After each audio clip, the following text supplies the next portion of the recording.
Oke, jadi artikel ini menyajikan perbandingan yang menarik ya soal dinamika otonomi daerah dan Islam politik. Fokusnya di Aceh, Bangsa Moro, sama Patani. Betul. Melihat persamaan dan perbedaan jalur konflik mereka, terus peran sentral Islam di masing-masing wilayah itu. Nah, mari kita langsung aja masuk ke pembahasan mendalamnya ya. Analisis ini udah cukup bagus sih dalam menyoroti pola-pola umum dan perbedaan hasil otonomi di 3 kasus ini. Tapi saya rasa ada peluang buat gali lebih dalam lagi. Terutama soal mengapa perbedaan hasil itu bisa signifikan banget gitu. Saya setuju. Artikelnya udah jelas kok, memaparkan beda-beda kuncinya. Aceh sama Bangsa Moro bisa dapat otonomi yang lumayan substansial, sementara Patani kayaknya masih jauh. Terus tujuan kelompok kayak GAM sama MILFs kan juga berubah ya. Beda mungkin sama beberapa di Patani. Dan respon negaranya juga kontras kan? Ya, itu dia. Indonesia, Filipina lebih akomodatif. Nah, Thailand ini fokusnya lebih ke keamanan. Disinilah menurut saya inti persoalannya. Analisis soal akar penyebab perbedaan kontras ini, khususnya kenapa Thailand ambil jalur yang beda banget, itu bisa dipertajam lagi. Tepat. Memang sih disebut soal keengganan pemerintah pusat Thailand, pendekatan keamanan, atau momen kesempatan kayak tsunami di Aceh, atau ripe moment yang mungkin kelewat di Patani. Tapi pertanyaan dasarnya kan tetap, kenapa Bangkok enggan? Apa akar strukturalnya yang bikin beda sama Jakarta dan Manila? Kenapa momen serupa nggak muncul atau nggak bisa dipakai di Patani? Ini yang rasanya masih agak menggantung. Betul sekali, kelemahannya itu ada di eksplorasi kausalitas yang lebih dalam. Kita lihat bedanya, tapi belum sepenuhnya paham kenapa itu terjadi secara fundamental. Nah, buat memperkuat analisis ini, saran utamanya adalah perluas diskusi soal faktor-faktor kausal pembeda. Kita perlu bedah lebih komparatif. Kenapa Indonesia sama Filipina akhirnya mau negosiasi serius soal otonomi, tapi Thailand kok enggak? Oke, jadi faktor-faktor kausal apa aja nih yang bisa digali lebih dalam? Ada beberapa jalur analisis yang kayaknya bisa diperdalam. Pertama, soal struktur politik internal negara masing-masing. Gimana peran historis militer yang kuat yang terus berlanjut dalam politik Thailand itu membentuk respons mereka ke isu Patani. Bandingkan sama Indonesia dan Filipina pasca otoritarianisme, yang lebih terbuka ke desentralisasi atau akomodasi politik. Ini, bisa jadi kunci banget. Masuk akal. Peran militer di Thailand memang beda ya. Terus? Kedua, peran dan efektivitas aktor atau mediator internasional. Kita tahu CMI sama Marty Ahtisaari krusial banget di Aceh kan? Nah, gimana dengan Patani? Ada nggak upaya mediasi internasional yang selevel? Gimana respons Thailand kalau ada? Membandingkan ini bisa mencerahkan banget. Itu poin penting.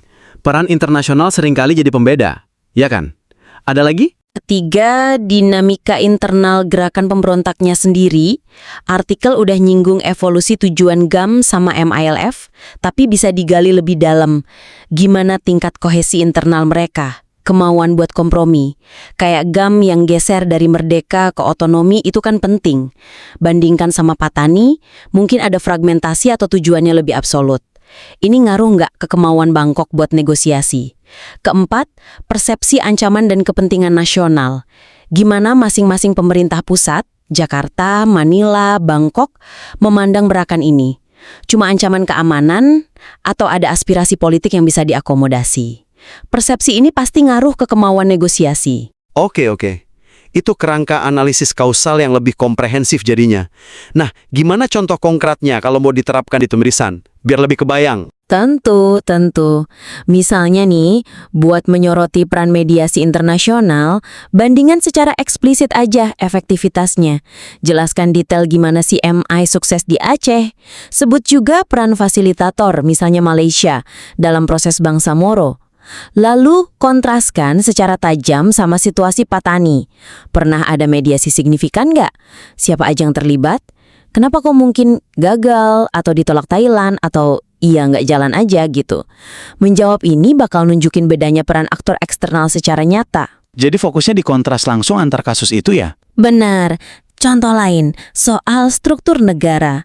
analisis lebih dalam gimana sentralisme negara Thailand sama pengaruh militernya, itu kan kelihatan dari keadaan darurat yang panjang banget pasca Takbai 2004, itu secara fundamental membentuk respons keamanan yang kaku. Bandingkan langsung sama Indonesia pasca Soeharto yang malah pakai desentralisasi sebagai strategi, termasuk otonomi khusus Aceh. Atau Filipina pasca Marcos, yang ya meskipun berliku, akhirnya negosiasi BRMM setelah ARMM gagal. Perbedaan pendekatan struktural ini penting diungkap. Oke. Terakhir, soal dinamika pemberontak, gali lebih dalam lagi, apakah perbedaan ideologi atau strategi mereka itu benar-benar signifikan? Apa kesiapan GAM buat kompromi soal tujuan akhir itu jadi kunci? Sementara tuntutan yang mungkin lebih absolut dari faksi BRN di Patani, misalnya kemerdekaan penuh, itu jadi penghalang utama buat Bangkok mau duduk negosiasi serius soal otonomi politik. Analisis ini perlu lebih dari sekedar nyebut beda, tapi masuk ke dampaknya ke proses negosiasi itu sendiri. Poin-poin yang sangat membangun ya untuk memperdalam analisis kausalitasnya.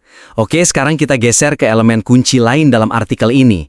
Peran sentral Islam politik. Analisisnya udah mengidentifikasi ini sebagai inti identitas dan mobilisasi. Tapi gimana manifestasi Islam politik yang beda-beda di tiap wilayah itu mempengaruhi lintasan menuju otonomi atau malah menjauh? Nah, ini kayaknya bisa dieksplorasi lebih tajam lagi. Tepat sekali, artikel udah bagus kok membedakan manifestasinya. Di Aceh, Islam jadi penanda identitas lokal, nuntut otonomi hukum unik, meskipun GAM awalnya fokus politik ya. Di Bangsa Moro, jadi ideologi dasar pemerintahan moral, ini tujuan eksplisit MILF. Terus di Patani, jadi elemen inti perlawanan terhadap taifikasi dan aspirasi negara Islam buat beberapa kelompok. Nah, tapi kelemahannya itu di hubungan sebab akibat antara jenis manifestasi Islam politik ini dengan tingkat keberhasilan mencapai otonomi formal. Itu belum dianalisis mendalam. Apa artikulasi tujuan berbasis Islam yang beda-beda ini? Syariah dalam NKRI, moral governance BARM, negara Islam Patani. Itu secara langsung mempengaruhi kemauan negara buat negosiasi? Atau jenis konsesi apa yang ditawarkan? Korelasi ini yang perlu diperjelas, gitu loh. Oke. Jadi, bukan cuma identifikasi bedanya manifestasi Islam politik, tapi juga analisis gimana perbedaan itu berdampak ke proses politik dan negosiasinya. Gitu ya. Persis, sarannya adalah pertajam analisis soal gimana perbedaan spesifik dalam tujuan dan artikulasi Islam politik oleh masing-masing gerakan. GAM, MLF, kelompok Patani, itu mungkin udah mempengaruhi dinamika konflik dan kemauan atau ketidakmauan pemerintah pusat. Kita perlu selidiki gimana negara Indonesia, Filipina, Thailand merespons klaim berbasis Islam yang beda-beda ini.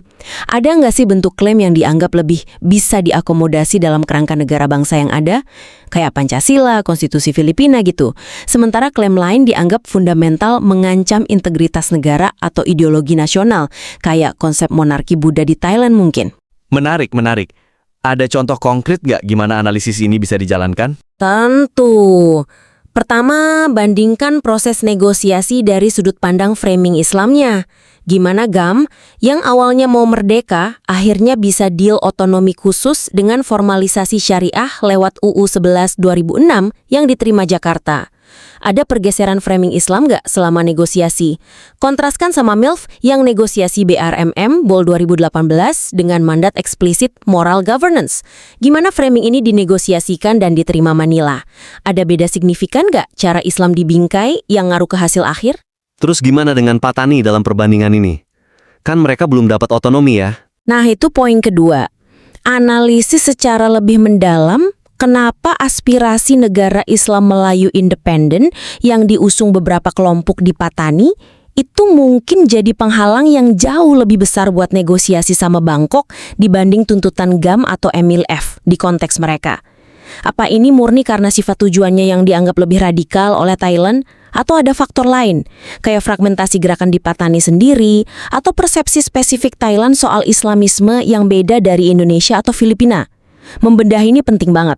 Oke. Ketiga, diskusikan implikasi temuan soal terbatasnya kontak gerakan Patani dengan jaringan Islam internasional. Kalau benar mereka relatif terisolasi, kurang percaya sama orang luar, gimana ini membentuk karakter Islam politik lokal di sana? Gimana pengaruhnya ke dinamika konflik dan potensi resolusi? Mungkin ini beda signifikan dari Aceh atau Bangsa Moro yang mungkin punya koneksi atau pengaruh eksternal yang beda, entah positif atau negatif, dalam prosesnya. Wah, ini bisa memberikan dimensi analisis yang lebih kaya ya, tentang interaksi Islam politik sama proses negosiasi negara. Oke, terakhir nih, kita lihat dari sisi struktur dan alur penyajian. Saya perhatikan diskusi soal tantangan implementasi otonomi dan syariah, khususnya soal HAM dan minoritas, itu munculnya agak di bagian akhir. Kayaknya ada baiknya isu krusial ini diintegrasikan lebih awal deh, biar kasih gambaran yang lebih berimbang soal kompleksitas otonomi berbasis Islam ini sejak awal. Saya sangat setuju dengan observasi itu. Artikel ini memang udah tepat kok ngangkat isu implementasi yang penting di Aceh, kayak hukuman cambuk, konun jinayat, isu non-muslim, proporsionalitas hukuman, juga tantangan di Bangsa Moro soal interpretasi Islam, standar pembuktian hudud, yurisdiksi, kekhawatiran ekstremisme. Persoalannya, ya seperti yang Anda bilang tadi. Penempatannya ya? Betul.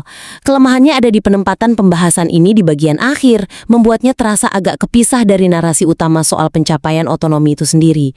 Ini bisa, ya secara nggak sengaja, kasih kesan kalau otonomi itu solusi, terus baru muncul masalah HAM atau tata kelola belakangan. Padahal kenyataannya mungkin lebih kompleks ya. Ketegangan antara hukum agama, HAM universal, hak minoritas itu bukannya justru bagian inheren dari proses negosiasi dan desain otonominya sendiri. Bukan sekedar efek samping yang muncul belakangan gitu. Tepat sekali. Ketegangan itu seringkali udah ada dan jadi bagian dari tarik ulur selama perundingan dan perumusan kerangka otonomi. Oleh karena itu, saran utamanya adalah mempertimbangkan buat mengintegrasikan pembahasan soal tantangan implementasi syariah dan isu terkait HAM ini lebih awal dalam struktur tulisan. Idealnya sih pas memperkenalkan dan menjelaskan kerangka otonomi yang dicapai di Aceh dan Bangsa Moro. Misalnya pas deskripsi kasus per kasus gitu. Apa keuntungannya kalau diintegrasikan lebih awal gitu? Dengan mengintegrasikannya lebih awal, kita kasih nuansa penting sejak mula bahwa pencapaian kesepakatan otonomi itu bukan akhir cerita, tapi justru awal dari tantangan tata kelola yang kompleks dan berkelanjutan. Ini termasuk perjuangan menyeimbangkan hukum agama sama komitmen HAM nasional internasional, perlindungan hak semua warga, termasuk non-muslim dan perempuan. Ini bakal majiin gambaran yang lebih utuh, realistis, dan berimbang soal fenomena otonomi berbasis Islam. Nggak cuma fokus di aspek politik pencapaiannya aja. Logis sih. Bisa kasih contoh nggak gimana implementasinya secara konkret di teks? Bisa. Misalnya pas memperkenalkan otonomi khusus Aceh lewat MOU Helsinki dan UU Pemerintahan Aceh, selain nyebut kewenangan luas termasuk implementasi syariah, bisa langsung ditambahin 1-2 kalimat pendek yang mengindikasikan kalau aspek unik ini juga sejak awal udah memicu perdebatan berkelanjutan soal isu HAM tertentu. Sebut aja spesifik, misal isu hukuman cambuk atau diskursus hak perempuan dalam konteks kanun yang terus bergulir sejak awal implementasi. Nggak perlu detail panjang, cukup sebagai penanda aja. Oke, jadi kayak nyisipin catatan kaki penting gitu ya, sejak awal deskripsi. Kalau buat Bangsa Moro gimana? Mirip. Pas menjelaskan pembentukan BARM lewat BOL, selain menyoroti devolusi kekuasaan dan aspirasi moral governance MILF, bisa disinggung secara ringkas tantangan yang udah diantisipasi atau mulai muncul terkait penerapan hukum Islam di wilayah yang sangat beragam etnis dan agamanya. Bisa juga disebutin singkat kekhawatiran keamanan soal kelompok ekstremis yang mungkin coba manfaatin situasi. Lagi-lagi ini bukan buat mendiskreditkan otonomi ya, tapi buat nunjukin kompleksitas inherennya sejak awal. Oke. Dengan melakukan ini, argumen di bagian kesimpulan bahwa keberhasilan otonomi itu multifaset dan bergantung pada banyak faktor termasuk kemampuan ngatasin tantangan implementasi, itu bakal terasa lebih kuat dan konsisten dengan analisis sebelumnya. Saya rasa itu akan bikin alur argumen lebih koheren ya, dan kasih gambaran yang lebih jujur soal realitas otonomi pasca konflik. Jadi secara ringkas nih, pembahasan mendalam kita hari ini menyoroti beberapa area kunci buat pengembangan lebih lanjut dalam analisis perbandingan yang udah solid ini. Pertama, ada peluang buat memperdalam eksplorasi faktor-faktor kausal di balik perbedaan hasil otonomi, terutama menjelaskan kontras tajam antara Aceh, bangsa Moro, dan Patani. Benar. Kedua, mempertajam analisis tentang gimana variasi spesifik dalam artikulasi dan tujuan Islam politik di setiap gerakan secara nyata mempengaruhi dinamika negosiasi dan respons negara. Ini bukan cuma soal identifikasi, tapi soal dampaknya. Dan ketiga, dari segi struktur, mengintegrasikan pembahasan tantangan implementasi otonomi seperti isu HAM terkait syariah lebih awal dalam narasi. Ini penting buat kasih gambaran yang lebih komprehensif dan berimbang soal kompleksitas tata kelola pasca konflik sejak awal. Betul, saran-saran konkretnya tadi mencakup analisis komparatif yang lebih tajam pada struktur politik internal negara, peran mediasi internasional, dan dinamika internal gerakan pemberontak untuk menjelaskan perbedaan hasil. Juga menelusuri secara spesifik gimana framing Islam yang berbeda mungkin diterima atau ditolak oleh negara dalam negosiasi. Dan terakhir, menyoroti tantangan implementasi bukan sebagai konsekuensi akhir, tapi sebagai bagian inheren dari realitas otonomi itu sendiri yang udah ada sejak perumusan. Ya, kami berharap diskusi ini memberikan perspektif yang bermanfaat dan actionable ya, untuk lebih memperkuat analisis ini. Tentu saja ini adalah saran berdasarkan pembacaan kami, dan pasti ada banyak cara untuk mengembangkan sebuah tulisan. Kami selalu terbuka untuk melihat bagaimana gagasan-gagasan ini mungkin diolah lebih lanjut, atau jika ada karya lain yang ingin Anda diskusikan bersama kami di masa mendatang.